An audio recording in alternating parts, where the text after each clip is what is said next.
Dobré odpoledne, vážené divačky a vážení diváci. Moje jméno je Ivana Formanová a jsem vedoucí Industry for Science na festivalu AFO. V následujícím rozhovoru se zaměříme na téma filmu Národ CBD, který jsme vybrali do mezinárodní soutěže AFO 56.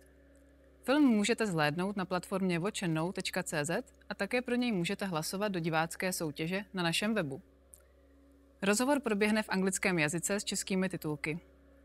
A nyní bych ráda přivítala hosty, režiséra Davida Jakuboviče a českého chemika Lumíra Hanuše. Welcome, gentlemen, and thank you very much for being here. Thank you also for the film. My first question goes to you, David. Do you remember what was going through your head when you first decided to make this film? Yes. What was going through my head was that I don't want to make this film. I was asked by a friend who has money to fund things like this, whose life was very much improved by cannabis, and said, you know, would you like to make a documentary about cannabis science? I want to help I want to help do something good for the world and put something out there. And I barely ever in my life touched it. So at first I didn't want to really do it because I used cannabis a few times in my life, and it was a very, very crazy strong reaction to it, you know, because I barely did it, so I had no tolerance for it. And I liked it, but I thought that people who use cannabis too much are kind of annoying. I didn't really understand it. I had no opinion about it. I thought it should be legal probably, but I mostly thought it was kind of annoying. And I didn't really have any connection to it. So I didn't want to do it. And I said, not really. But I started studying it a little bit, and I went to a cannabis science conference in Tel Aviv when I was in Israel visiting, because I grew up in Israel, so I go there a lot. And I heard all these scientists speak, and I heard Dr. Meiri speak from the Technion, who was in the movie also, and I heard him giving a talk about cancer cells being killed by cannabis molecules. And I thought, well, this guy is serious. You know, this is not nonsense. This is not someone who doesn't understand saying, yeah, cannabis really helps, you know, cure cancer. You know, this was very serious talk. And I studied, and I went on Google Scholar, and I started looking at research papers, and whatever I was able to understand, I started realizing this is real. And actually I can learn something about this and show something about this that would be really serious. And I thought maybe what the world needs, I started thinking about why did I not think cannabis was a serious thing? And I started thinking, what is out there in the literature, in the pop culture literature, you know, in books and in movies. And I started thinking about all the movies that I had seen that have cannabis in them. And it's always presented like something silly. You know, it's always like a Harold and Kumar or Brad Pitt in True Romance, you know, who's like the funny roommate stoner, you know. Or in documentaries, all documentaries, they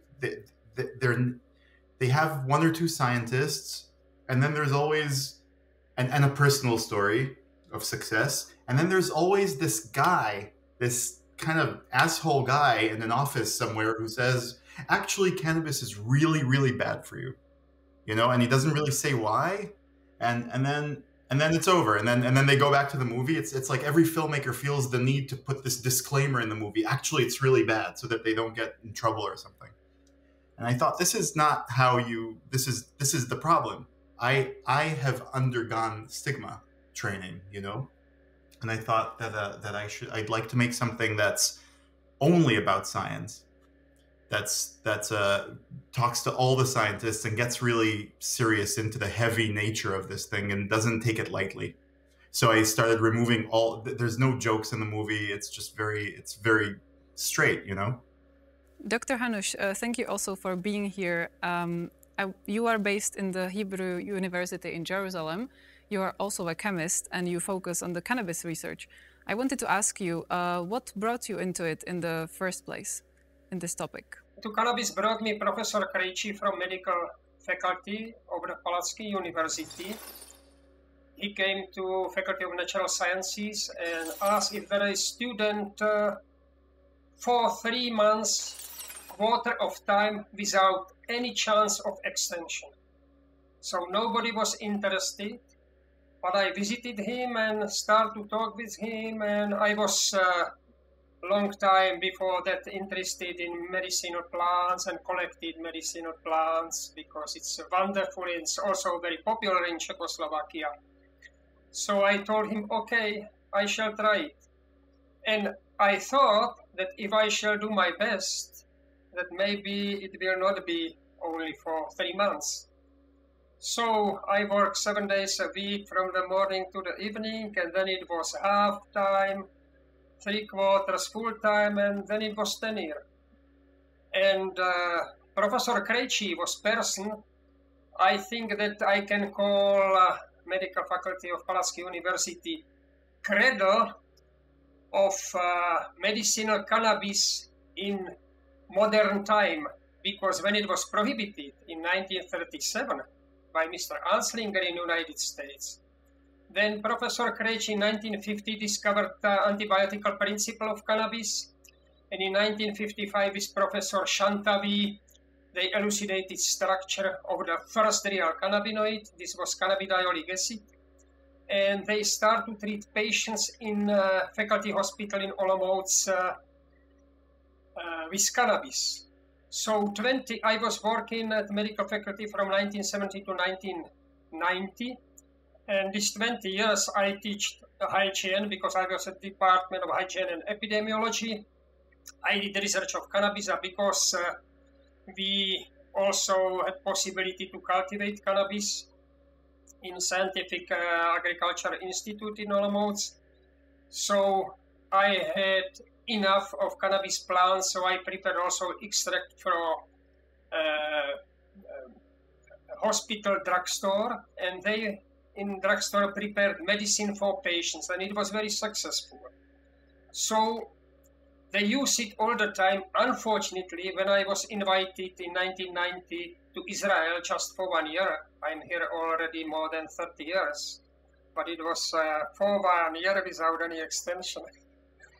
So when somebody tells me without extension, I understand that everything is possible. So unfortunately, was nobody to prepare it for drugstore, and cannabis in Olomouc for patients became illegal. And it took a long time because it's about 11-12 years in Israel when it's legal medicinal cannabis, and after legalization medical cannabis here in Czechoslovakia with many other enthusiasts from Czech Republic. We had many interviews and seminars on the parliament ground, TV, radio, movies, I don't know, everything. And it took me intensive 7 years to travel to Czech Republic up that it was legalized for medicinal use. Unfortunately, it's many years legal in Czech Republic, but the patients in the fact still don't have enough cannabis because in Israel last year, if I am right, so about 81,000 patients used almost 27 tons of cannabis, and in Czech Republic there is occlusion larger, and they use maybe, I don't know, it's in kilograms simply. In Israel it's in tons, and still it's not enough here. Still is many patients, they are waiting for medical cannabis because cannabis is illegal in Israel. Don't think that it's paradise here. It's only medical use, and not any patient is lucky to have medical cannabis, but still 81,000 permits, it's enough in comparison with Czech Republic.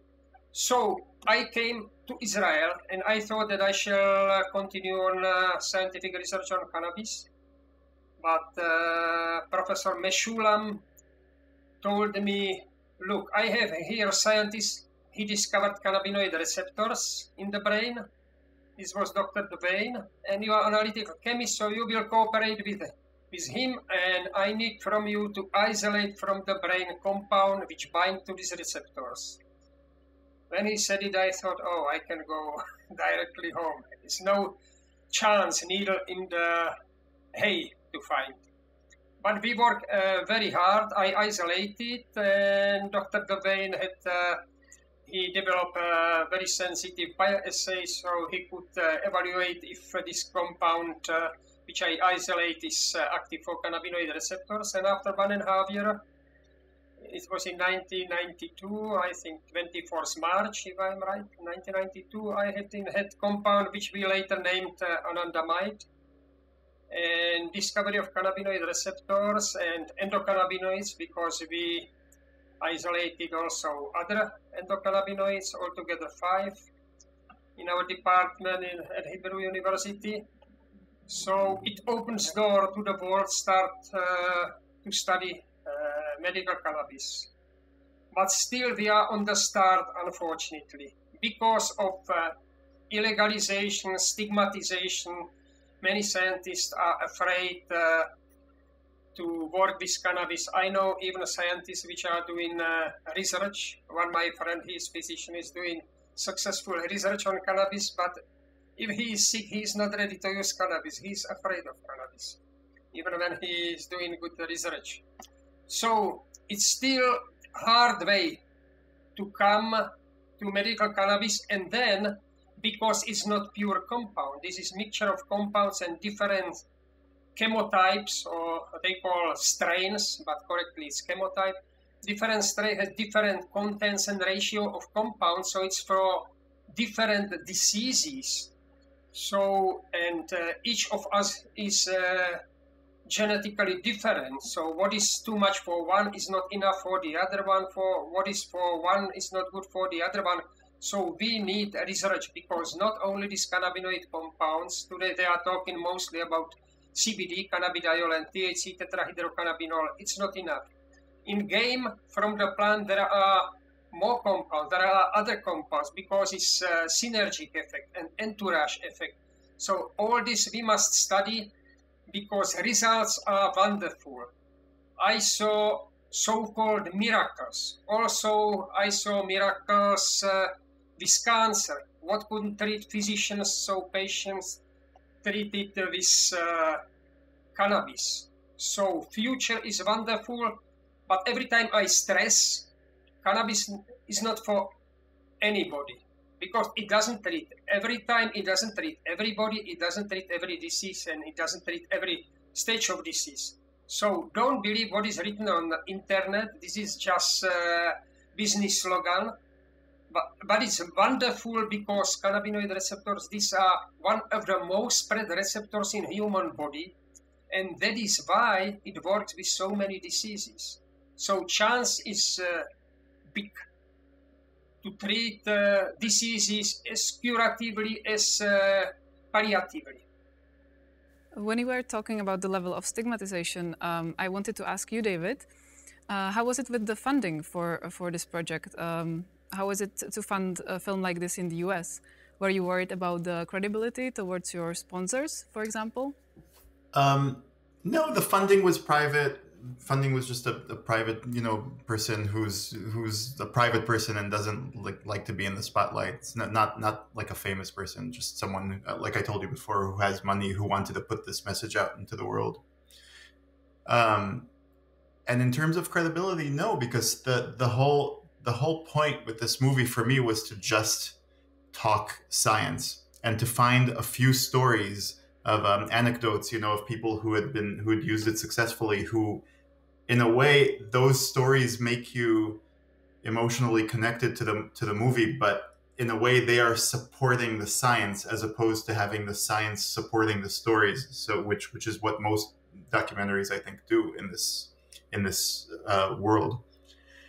So I felt that as long as the science is credible that I'm showing, and as long as I'm making sure that people like Dr. Hanuš make statements like, this is not for every disease every day, like he just said, and for every person, because different people have different amounts of receptors and stuff like that. As long as the film was making sense and not just saying this works for everything, I felt comfortable with the credibility of it.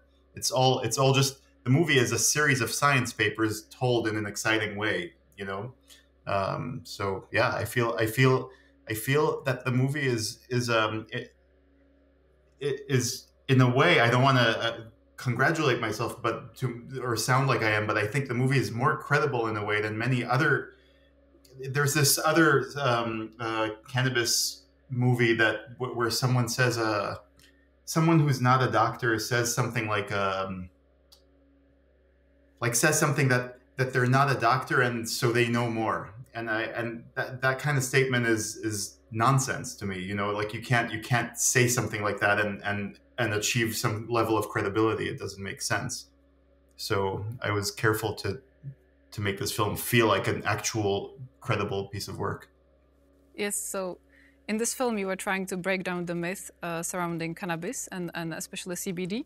So what is the situation in the US right now regarding the stigmas of this topic? I think that as I was making this movie, I was trying to figure out what are the elements in our culture that create stigma. And one of them is what I said, movies present cannabis as something funny, but there's also a lot in the language.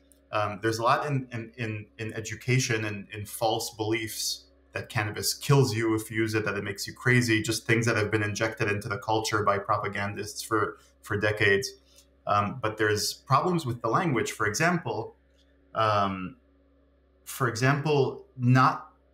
using words for cannabis that are not cannabis is problematic, I think. Words like weed and words like grass and even words like marijuana, I think, are problematic because they cause you to think of it as something that's got some kind of cultural context. You hear the word weed, you think of a stoner looking for weed. You know, you hear the word grass, you think about like hippies in the 60s. Cannabis is just like a neutral scientific name of a plant.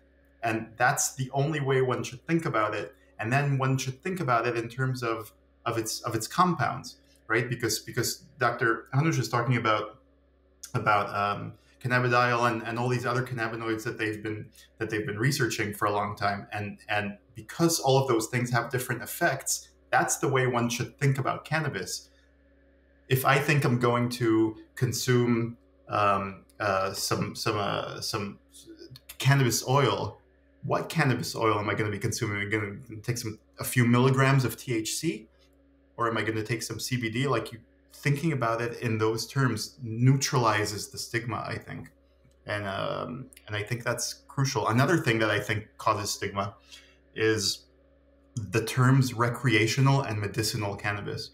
I think those are very problematic terms that are so deeply embedded in how people in the industry and scientists even talk about it. The use of the term medical cannabis implies that there's another kind of cannabis. And recreational cannabis is sort of like a nonsensical statement. You can use cannabis in order to feel calm and like what we would call stoned, and that's legitimate use of it. But is that not medical? You know, like that's a false separation. And while I'm not naive, I understand I can have cannabis just to feel stoned. Sure, it's not devoid of medical effect, you know, in a situation like that. And I think those terms really freak people out, because parents of teenagers who don't know about this, they hear terms like medical cannabis and they think, well, yeah, you have medical cannabis, but all these kids are using it not for medical purposes, and they freak out and they don't understand. There was a couple on the plane. They were in their 30s when I was shooting the movie. They were like 32 or 33, this young, good-looking couple. And they were sitting next to me, and they saw I was reading materials about cannabis because I was making the movie. And the guy was sitting next to me, and his wife was sitting by the window. And the guy starts talking to me, and he's very excited because he's an MMA fighter, mixed martial arts fighter, after work as a hobby, and he does it every day, and that's his main hobby in life. And he told me that everyone in his community uses CBD because it helps their pain, it helps deal with injuries and stuff like that. His wife, I think 32 years old, 31 years old or something, his wife is climbing over him to yell at me about how much she hates that her husband uses this drug, this marijuana, this drug, and she had such crazy words for it. She said she's embarrassed by it. She can't tell her family. She's really mad, and he's telling me, and she's right there, and he's telling me, yeah, like people like that, they don't understand. Like they need to be educated. You know, he's just, like, talking about his wife like she's not even there. It was like kind of a weird setup. And I told her at some point, listen, I'm new to this subject. I've just been studying about it, but would you like me to tell you some things that I learned about the science of it? Because I think what you're saying is not necessarily like clicking with the science. And she said, I don't care what the science says. That was exactly the words she said. And so that's what we're up against with education, you know, and with talking about stigma. I wonder if they're still together, but I don't know. That is a great example. Thank you for sharing that story. Dr. Hanuš, is there a reason why CBD-related research results aren't more widely used in public? Is it just our prejudice or fear, or is there something hidden behind it? Look, THC, what is psychoactive compound, because of this compound, it's used recreationally, but it's illegal. That is why everybody start to focus on CBD, cannabidiol, because it's legal compound. By the way, somebody sent me 100 gram, 100% legal cannabidiol, and here they wanted many permits, and I didn't have this permit, so they burned it, this legal compound. So it's not such easy, even with these legal compounds.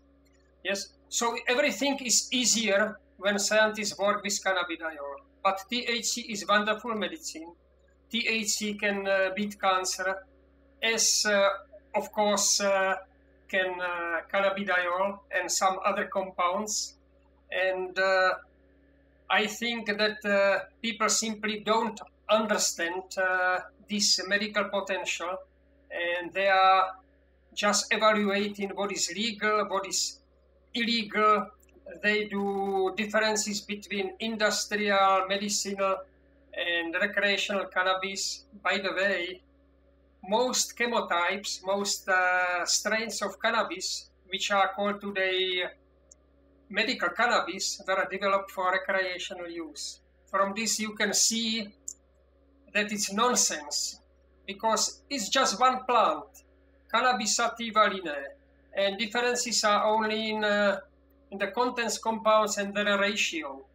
And if they call industrial cannabis, it's nonsense, because I can give you examples how wonderful, and we use in Olomouc mostly this industrial hemp for treatment. And today in Prague, they treat, for instance, very successfully breast cancer of women with industrial hemp.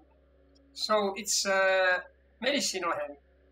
And turned to me one family here, and I suggested them to travel to Prague. They gave them just extracts from this industrial hemp, and this lady had a tumor of 5 centimeters in her breast and had 4 stages. It was already in 4 stages, already in spine. And in 1.5 months, tumor disappeared, and they didn't find cancer cells. Unfortunately came Corona, and they couldn't give her another part. They sent her, but after 3 months it was back because they didn't give her. So it started to slowly return, but now she has it again, so again she is purifying her body. It means cannabis can treat wonderfully, but sometimes you must, after treatment, when you are just free of cancer, you need to use cannabis certain level to keep your body healthy. So it's not 100% curative, but we cannot say that this is palliative, because it cured fully, but you need to follow this treatment. But it's better than, like physician tells you, with legal pills, you must use it the whole life. it's palliative treatment. And sometimes, who doesn't like cannabis? So they say, cannabis is only palliative. You must understand that most pills which we use today legally, these are palliative pills. Because just pharmaceutical industry, they don't like healthy person, they don't like patient in terminal state, they like just chronic patient. Chronic patient which can survive whole life and is buying medicine whole life, so it's good profit. So this is like for them, a chronic patient is the best person. So unfortunately, there is medicine, there is science, there is business, and sometimes it goes through. Some we are idealists and they think it must help, and then we see that its situation is very complicated. Because I won't remember, I said it on some lectures, in 1921 was discovered insulin. Next year it was successful medicine. In 1935 was discovered cortisone. And next year was cortisone successful medicine. We discovered anandamide 28 years ago, and it was not tried by human because university cannot do it. This can do only rich pharmaceutical company. And why they should do it when they have medicine which keeps patient in chronic state? So I see it like that. David, you also made film about quantum physics, a very complex scientific topic. How much research do you actually put into your films, and how do you choose the subjects? Subjects are chosen for all sorts of reasons. Sometimes it's like you're offered to make a movie about something, and it's an opportunity, and you say okay, and that becomes your subject. Many years ago, I grew up in Israel, and I was in the Israeli Air Force. And my job in the Israeli Air Force was to make training films, and for flight students, flight cadets, and it was a very fun few years because it was making movies about very technical subjects. You know, how to fly a plane, basically, like, you know, look at this button and then that and then this and then do that. When the clock goes here, do this. It's very, very technical. But you're trying to make these movies entertaining. And so you're looking for ways every second in the movie to keep it both educational and amusing, you know, and funny or interesting, just to keep the viewer, so that the viewer doesn't fall asleep and that the viewer understands the content. And I always loved doing that. And I think because it's my early filmmaking training experiences, you know, it's something I look for in life now. And so when I have a chance to do something about quantum physics, which I am not a scientist and I don't understand, understanding science is very hard for me. Very, very, very hard. I have to read things 1,000 times. I have to ask questions 1,000,000 times to hear it in different words so that I can understand it. By the time I understand it, I am able to explain it at the level at which I understand it. And that's fun. You know, there's something very satisfying about that. So with quantum physics, my understanding of it is it's like pathetic. You know, it's very, very basic, but it's enough to be satisfying. It's enough to understand that there's something interesting going on in the world, in a little bit of detail, and I can talk about it in the movie, and then it's just very fun. And same with cannabis.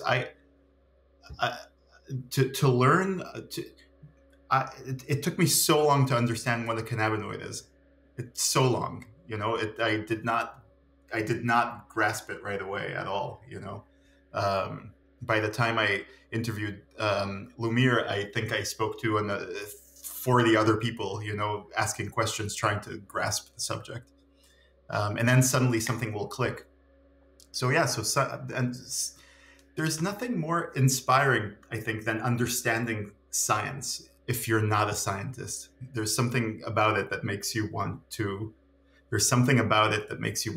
learn more and create more. It's as inspiring as art. but because I have no connection to it, because I can't really understand it. I don't understand math. I can't understand mathematics at all. Because I don't understand it, I have sort of a distance from it. I'm just a disconnect. And I don't like that disconnect. So I want to at least participate in some way in the human endeavor, you know, even if I'm not a scientist. And so that's my way of doing that. Mm-hmm. Thank you. Dr. Hanuš, is CBD-related research now opening up? Is it getting enough attention and funding? Future is optimistic, but we must talk what is the future of this compound, especially cannabidiol, because as you can see, you can find it today in different food supplements, and they can recommend you to use it just now when you are healthy, to keep you healthy.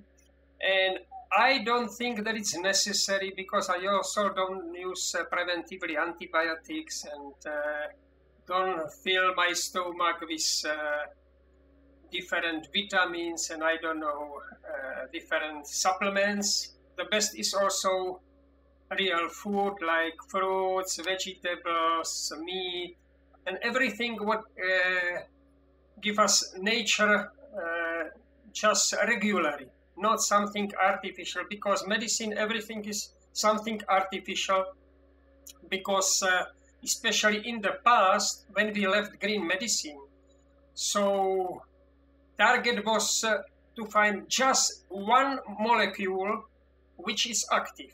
And medicine, this was just one molecule, like they are talking about CBD. Patients which use CBD, especially anecdotal cases, they can tell you, we didn't have at home when we did it on the knee such pure cannabidiol, but when we obtained from physician, when it was possible on prescription cannabidiol, we found that this pure cannabidiol is not such active for us than this unpure cannabidiol, because this impurity, these are important compounds which work together with the active compound and then potentially is on higher level. So target is not pure compounds from cannabis, but mixtures. And as mentioned several times, I am sure that today we told this Dr. Meiry, what is target of all of us? Minimum compound and maximal effect, not one single compound. Minimum compounds, maximal effect, you know. And this is possible, but this needs study, and study needs funding, and funding needs destigmatization, that people are not afraid. It means legalization. I tell you straight, I am not for legalization of drugs. There is no reason. But legalization is necessary because today, patients, for instance, what I see in Israel, patients which are using cannabis, they give them amounts what is only such called palliative amounts. And it's not for these patients enough for whole months. And many of these patients, when they finish it, and they are really sick, really, you can see that this person cannot be without it. So they go to black market and they are buying cat in the sack, and they don't know if cat is white or black. So sometime they came to me. Today I cannot do them analysis when I work with one company, but at the university I did them analysis and told him, this is you bought good stuff on black market or you bought bad stuff on black market. So only full legalization can bring to the patient all possibilities of treatment. I saw it in United States when I was in California. So patients can buy anything, you know, for smoking, for eating, for I don't know, suppositories and anything they can buy, and this gives them possibility treat diseases better. Unfortunately, it's not the case in the rest of the world, and of course, we visited very good places where patients have anything. And they have fresh material because every week they have fresh material, and at the end of week is sale, they can buy it cheaper, and on Monday is fresh material. So and this is analyzed, so they know that this is perfect, that there is no danger of heavy metals or danger of microbiology of anything. So this is still not good for patients. So first, what I said, not pure compound, but mixture of compounds, mixture of natural compounds. Unfortunately, you can hear today cannabinoids, but they use name cannabinoids just for compounds, which are not cannabinoids, even are not similar to cannabinoids. These are just compounds which work with cannabinoid receptors. And many of these compounds are for patient can be dangerous, because they tried many derivatives and synthetic compounds, and in fact, what is today on the market? There is Sativex, what is mixture of natural THC and CBD. There is dronabinol, marinol, what is THC. There is Epidiolex, what is natural CBD. And so everything are natural compounds, and these synthetic, polysynthetic compounds, they failed in treatment.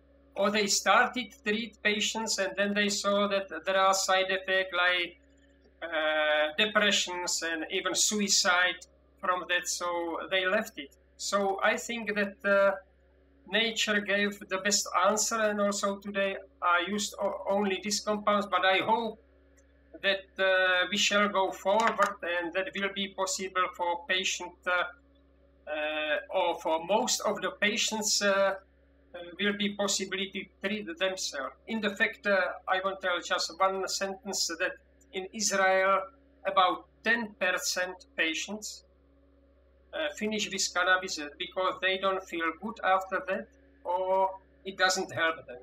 So still success, even palliative 90%, it's wonderful. Mm-hmm. Thank you. So David, has anything changed in the US after the film was released in the attitude towards CBD or the medical use of marijuana? The truth is that my connection to topics that I make films about kind of dies after often after I make the film, because you spend so much intense time with the subject that for me personally, I can't hear about it anymore. It's a strange thing that happens after, you spend this intense year or two or something, and then don't talk to me about it anymore. If you want to do like an interview or something, fine, but that's it. But I'm exaggerating maybe a little bit. I am aware of what's happening in the world here. I think there's been more legalization since. More states have been opened up. More are coming. It seems like the elections, Trump, thank God, was thrown out, and hopefully, and the Democrats took over, the Congress, which may mean that cannabis will get legalized in the next year and a half, I hope, federally, but who knows? There's hope. There's winds of hope about that now. Now that the left is in charge for at least 2 years. So we'll see what happens. In terms of stigmatizing, it's hard to know, because for a year we've all been at home. So I don't really know. I know that I've heard a lot that in the past year, there's been much more cannabis use. Cannabis has been called a essential service early on in the lockdowns. And so I think it is entering more and more the conversation, as something normal. But I don't have data to speak to. But hopefully someone else does. I'd be curious to know what it is. So are you going to make a sequel? Oh, what would be the sequel? Well, what would it be about? Maybe to sum up the situation in 10 years? Yeah, I won't say no, maybe there is something else to explore. Maybe there's further depths, or just an update in a few years. We'll see. Maybe someone else can do that though. My last question actually goes to both of you. Do you know what will you focus on next? Maybe we can start with you, David. Do you already know what topic will you film about? I've been working on a documentary that's journalism, kind of like a deep journalism related story that has to do with the Vietnam War. I probably should not talk about it too much yet, but it's really interesting. And I started writing a book about film editing, which is the first time I've ever done that. So that's a very exciting and fun project. So a lot of research right now and interviewing people and writing, which is I'm not used to doing. So it's a fun experiment. You know, Corona gives you new challenges. And how about you, Dr. Hanuš? At the present, we are focusing on endometriosis. This is serious disease. About 10% women around the world has this disease, and especially women's. I understand it because I study it now, but men's they don't understand this disease. So, and many women, they also don't know that they have endometriosis, so they think that it's something different, some indisposition. And it's very serious, very, very painful, and also concerning family, can have problem, woman, that she cannot give birth to the child because of endometriosis. And it was already experienced treatment with cannabis.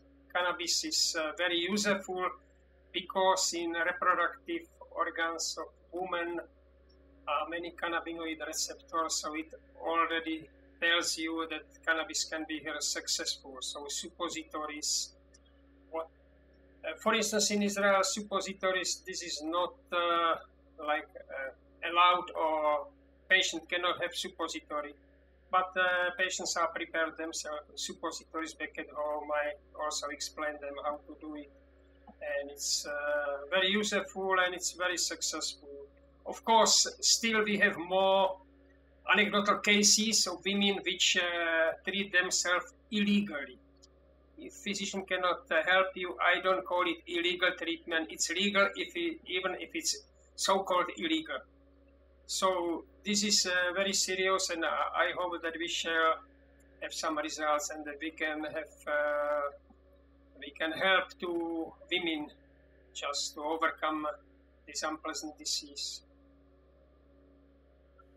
And by the way, in the movie, we did a section about women's health and cannabis, and specifically mentioned this paper that Lumír was, I think, referencing about endometriosis being seen to be helped by cannabis, and I've heard a few times and seen in screenings from women who were very touched by seeing the film discuss endometriosis, because they said no one ever talks about this. I have it. They would tell me, you know, that they felt very emotional for seeing it being discussed and feeling like maybe, you know, it gave them some hope, and I thought that was a good thing to hear.